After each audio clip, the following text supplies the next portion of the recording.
দেখেছি চা শ্রমিক সহ করে, তারা যেভাবে আগলে ধরেছে, তারা যেভাবে কথাগুলো বলছে, আরে হিন্দু সনাতন ধর্মের মানুষ, সনাতন ধর্মের মানুষ। আমি যখন ওই বাগানের শেষ মাথায় গিয়েছিলাম, হাতিমারাতে গিয়েছিলাম, হ্যাঁ আমি না ওখানে গিয়েছিলাম, একদম যাওয়ার পরে তারা কথা বলতে যায় চোখের পানি ফেলে দিছে। আমি আশ্চর্য হয়ে গেলাম, কাঁদে কেন? আমি তারা জড়ায় ধরলাম, আরে অন্য ধর্মের মানুষ, সে কি কোন দল করে আমি জানি না, সেই হিন্দু ধর্মের মানুষটা প্রচার প্রচারে করতে যাওয়ার পর, তার গ্রামে যাওয়ার পর চোখের পানি ফালায় আমাকে বুকে আগলায় ধরলো।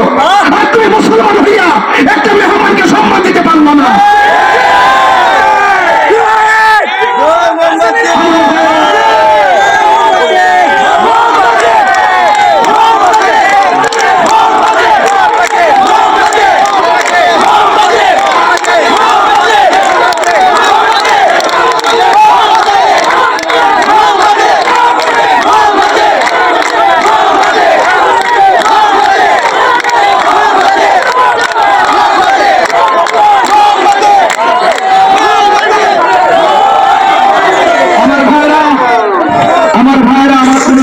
হিংসা নিয়ে বলছি না, আমি যা বাস্তব তা বলছি।